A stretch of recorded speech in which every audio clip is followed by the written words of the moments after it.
dari kelompok 5 akan menjelaskan tentang konsep just in time di bidang produksi.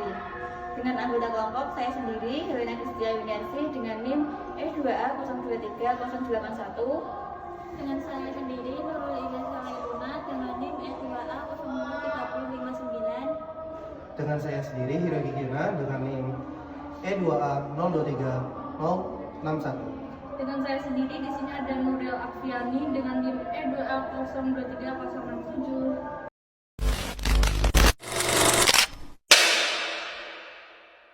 Untuk yang pertama, di sini saya akan menjelaskan apa itu just in time. Jadi, just in time adalah suatu sistem produksi yang mengubah kompleksitas manajemen manufaktur dengan kesederhanaan.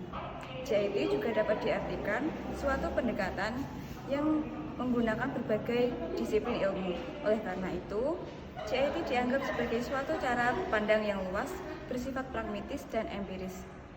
Dan ada juga konsep JIT. Just in time merupakan filosofi bertujuan meminimalkan pemborosan dan memproduksi barang yang hanya ketika dibutuhkan.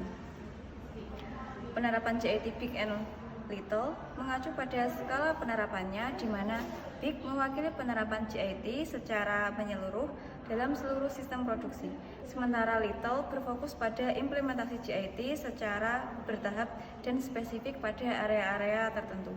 Selanjutnya ada prinsip-prinsip JIT, yaitu yang pertama, pengurangan pemborosan. Fokus pada pengurangan semua bentuk pemborosan termasuk waktu, bahan, dan tenaga kerja. Pemborosan harus dieliminasi dalam setiap era operasi yang ada. Terus yang kedua, ada produksi berdasarkan permintaan. Produksi berdasarkan permintaan atau just in time production adalah peningkatan manajemen produksi yang pada memproduksi barang hanya ketika ada permintaan dari pelanggan. Terus yang ketiga ada peningkatan kualitas. Kualitas produk merupakan tujuan dari aplikasi just in time dalam sistem produksi. Yang keempat ada pengaturan proses yang efisien, mengoptimalkan proses produksi yang memastikan aliran yang lancar dan cepat dalam setiap tahap. Terus yang kelima ada kolaborasi dengan pemasok, bekerja sama dengan pemasok untuk memastikan bahan baku tersedia tepat waktu dan dalam jumlah yang diperlukan karena bermanfaat untuk mengurangi biaya persediaan, penyimpanan, dan pengelolaan material. Yang keenam ada fleksibilitas. Fleksibilitas dalam konteks just in time merujuk pada kemampuan sistem produksi untuk dengan cepat dan efisien menyesuaikan diri dengan perubahan permintaan pelanggan, variasi dalam produk dan kondisi pasar. Terus yang ketujuh ada pengembangan karyawan. Dengan melatih dan memberdayakan karyawan, perusahaan dapat meningkatkan fleksibilitas, kualitas, dan efisiensi dalam proses produksi. Untuk selanjutnya, saya akan menjelaskan tentang peran Jepang mengenai manajemen operasional, yaitu bidang just in time atau disebut JIT. Pertama-tama ini berasal dari perusahaan Toyota yang menerapkan sistem analisisnya dengan JIT ini. Dengan filosofi JIT ini dapat membantu efisiensi dan efektivitas perusahaan. Dan juga kontribusi ini dapat menjadi penerapan terbaik dalam suatu produksi, terutama dalam mengurangi waste time atau produksi yang tersia-siakan. Selain itu ada juga Kaizen, yaitu pemecahan masalah dari inti masalah yang ada di perusahaan, khususnya bagian produksi. Maka dari itu, ini juga memerlukan perhitungan yang empiris dan data yang jelas dan konkret.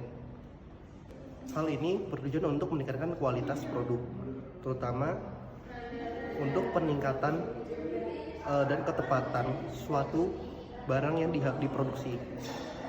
Maka dari itu, sistem JIT diciptakan dari 1970-an oleh perusahaan Toyota. Untuk selanjutnya, di sini saya akan menjelaskan apa itu teori Kanban.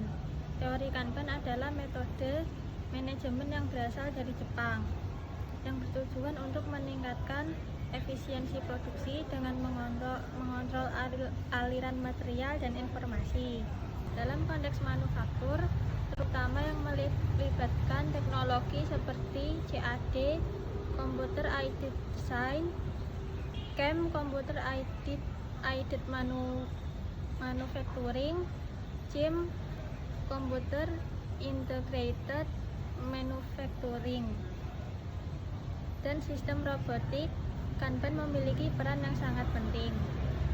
Penjelasannya sendiri, CAD, Computer Aided Design, penerapannya dalam proses desain produk. Kanban membantu tim desain untuk mengelola tim alur kerja. Selanjutnya, CAM, Computer Aided Manufacturing adalah penggunaan perangkat lunak dan sistem komputer untuk mendukung dan mengotomatisasi proses manufaktur. SIM adalah pendekatan yang mengintegrasikan semua proses manufaktur dan bisnis melalui penggunaan teknologi komputer. Sekian video dari hasil materi yang kita pelajari dan kita terangkan. Saya ucapkan terima kasih karena telah menonton sampai usai. Kami pamit.